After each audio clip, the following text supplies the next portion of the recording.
And thank you so much, Mr. Gore. I'm so happy to be with you again. I'm happy to be with you, Vanessa. Thank you for joining us at 24 Hours of Reality yet again. I really appreciate it. No, it's an honor for me to be part of this. And I wanted to ask you first, what have changed in the past couple of years in the climate front?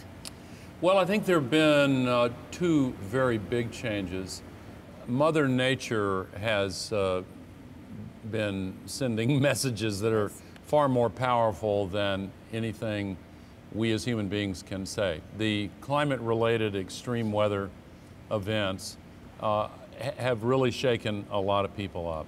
Here in this city, Superstorm Sandy, you know, when it came across the Atlantic, it crossed ocean waters 9 degrees Fahrenheit warmer, 5 degrees Celsius warmer than normal, and that made it a much stronger, more devastating storm and flooded the tunnels, and you know the whole story. Yes. But similar events have been taking place all over the world, including in Mexico, including just this week in Kashmir, in India and Pakistan.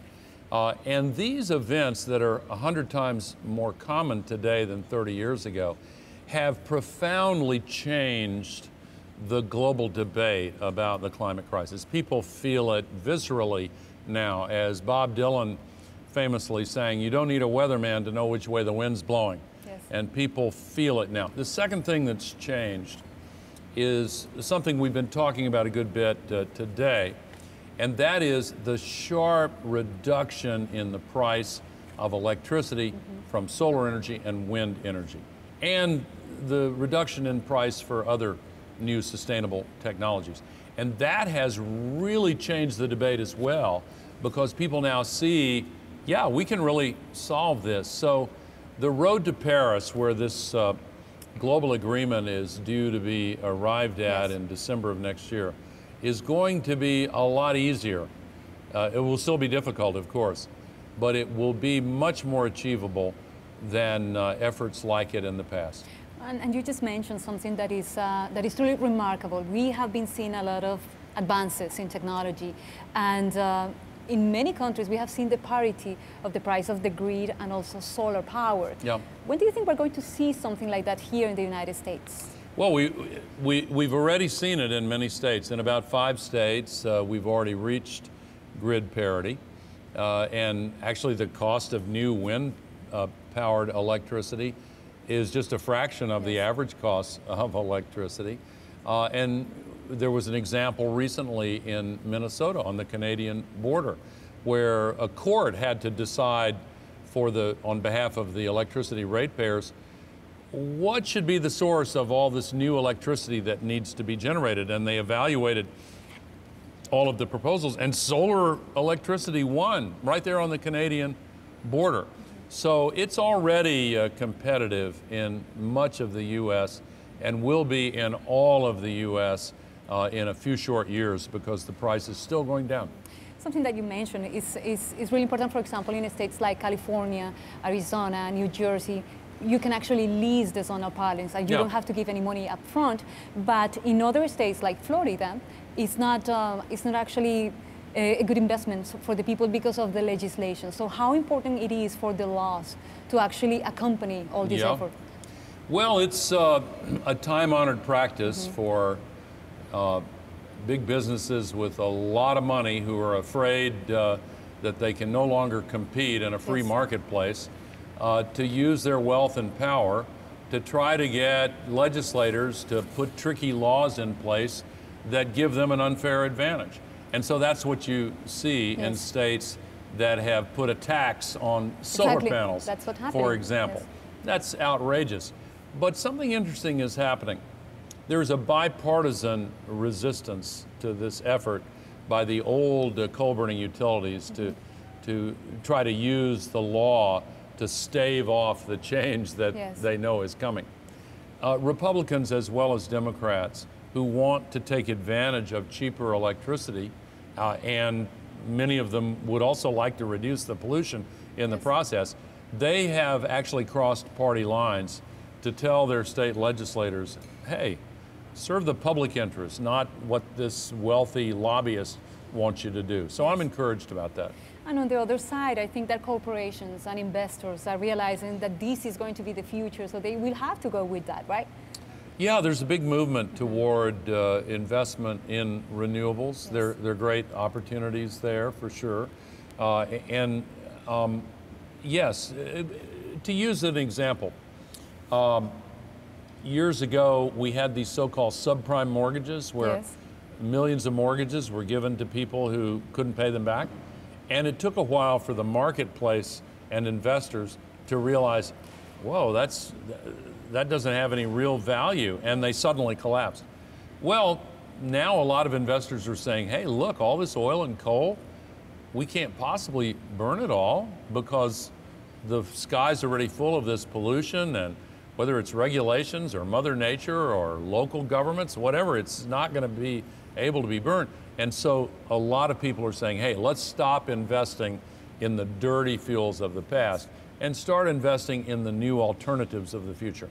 Mr. Gore, I wanted to ask you a little bit about President Obama and his climate action plan. Basically what he did is instructed the EPA to develop pollution guidelines and also to prohibit the construction of coal plants unless they use carbon capture and sequestrations. Do you think that this is a safe way to go? I actually do think it's a safe way to go. I think it's an impractical way to go. Okay. And that's why there is actually not a single example of a commercial scale facility now. It is safe. Every part of the carbon capture and sequestration process has been tested, CCS.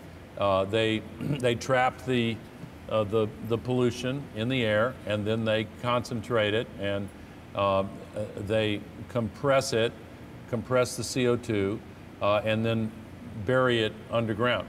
But here's the problem, Vanessa. If you were the CEO of a large electricity generating company, and you decided that you were going to go down that road and you were going to Yes. use CCS because you wanted to stop the pollution, what you would have to do at the current state of the technology anyway is to take 1/3 of the revenue that's coming into your company and divert that to pay for the CCS. Okay. And there are very few businesses that can give up 1/3 of their revenues and still survive. And that's the simple reason why none of the coal burning utilities have done it.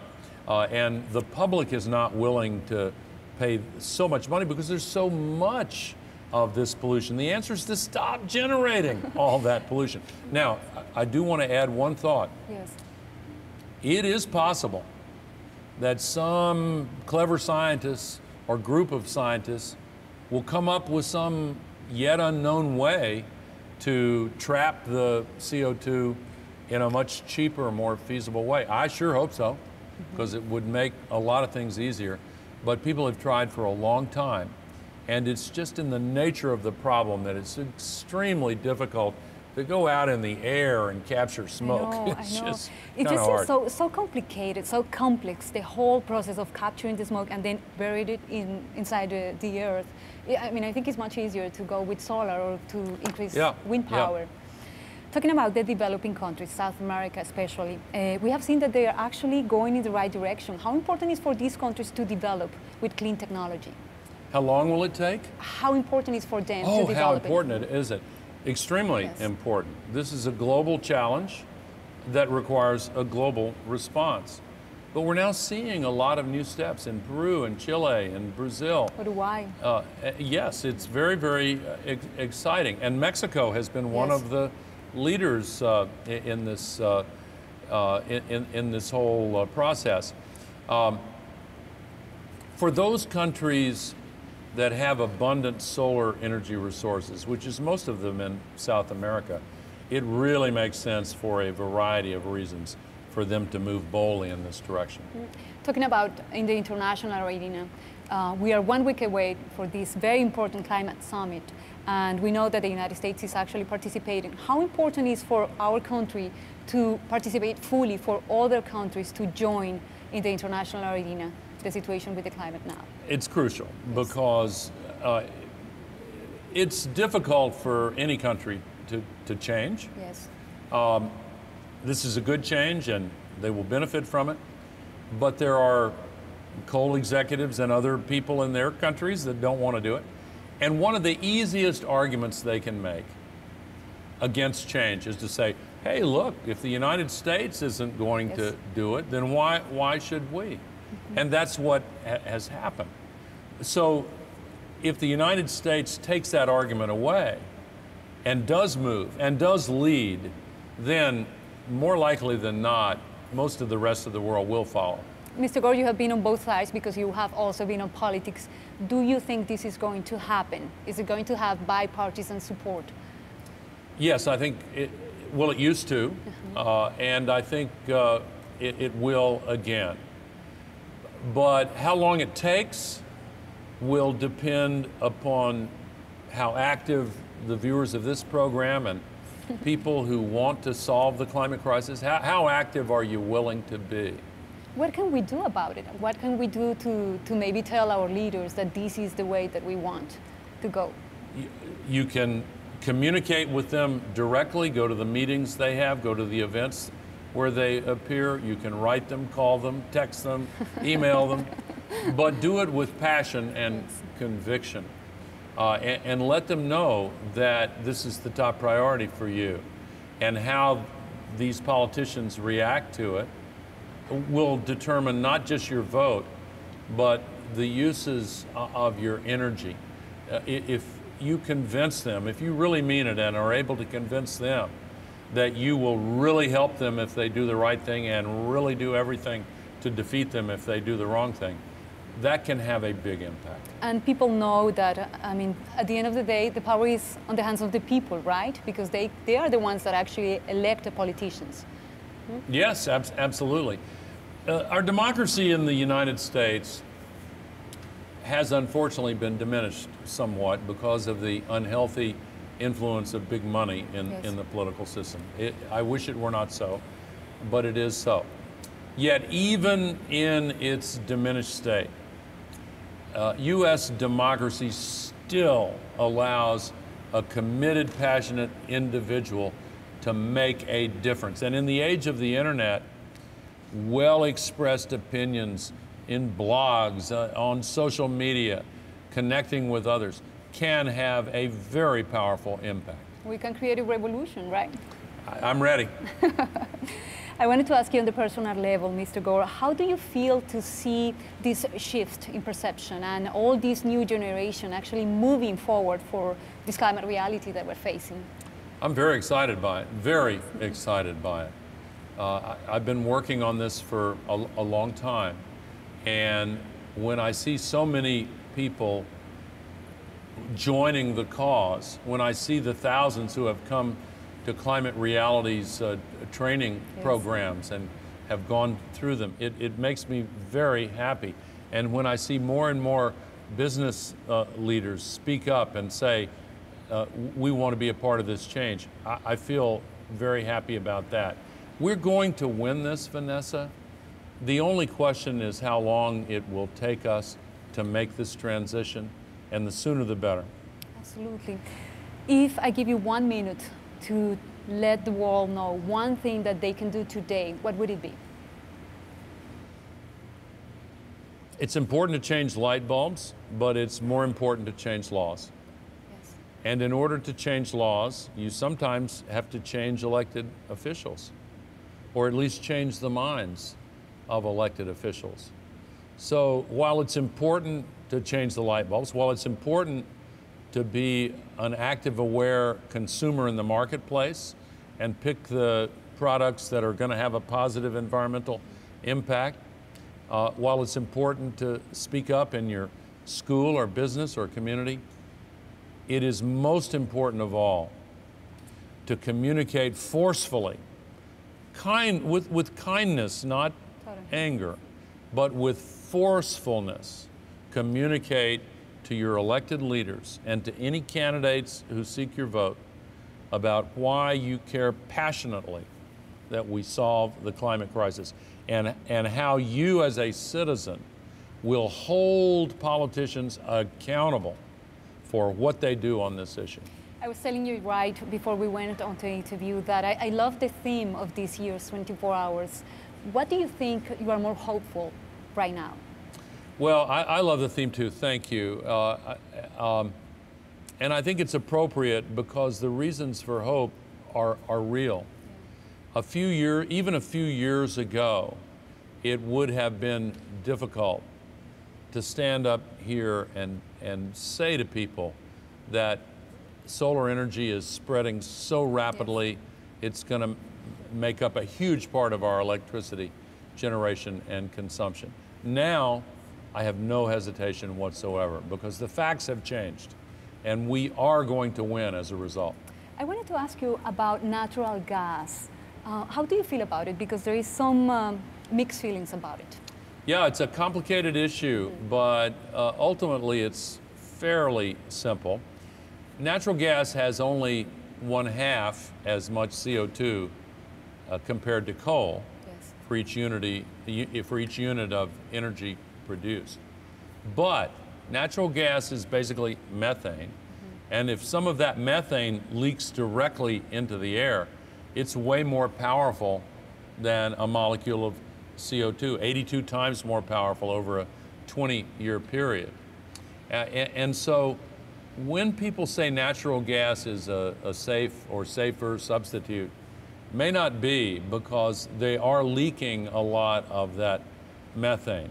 And by the way, some of the other environmental problems caused by fracking, yes, drilling down into these rock formations and then blasting water down there to fracture the rocks, it's causing a lot more pollution of the water than the companies said that it would.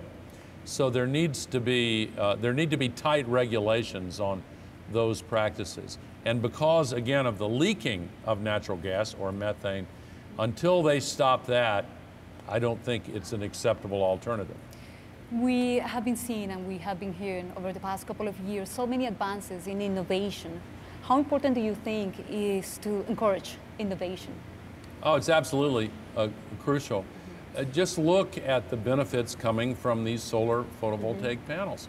Well, government research and private research and development spending funded the innovation that led to these new technologies. It didn't fall out of the sky. It was made, these innovations were brought about by scientists and engineers who were innovators. And we need more innovation now than ever before because these problems we have to solve are still extremely difficult. And just as I was saying about carbon capture and sequestration a few minutes ago, innovation there would be great. I'm not going to hold my breath on that particular example, but I have hopes, as I do have hopes that innovators will make a lot of these solutions easier. Over the past couple of decades, actually, you have been passionate about this issue. Is there anything that has surprised you about climate change and the way that we're going? Yes, I would say the one thing that has surprised me is when otherwise sensible people who I know to be intelligent and thoughtful somehow fall into the trap set for them by the climate deniers with false evidence and pseudoscience. It's been surprising that as many people have allowed themselves to be fooled by the carbon polluters. Abraham Lincoln famously said, you can't fool all the people all the time. There's much more to the quote, but I'll leave it at that. And I take comfort in President Lincoln's wisdom. People are waking up. The extreme weather events have been having an impact. And the experiences of people in many parts of this country who have lowered their electricity bills and saved money with rooftop solar and renewable energy. So I'm optimistic and will remain so. Well, we are very optimistic, and thank you so much for giving us all this information and this platform to get informed. Thank you so much, Mr. Gore. Thank you.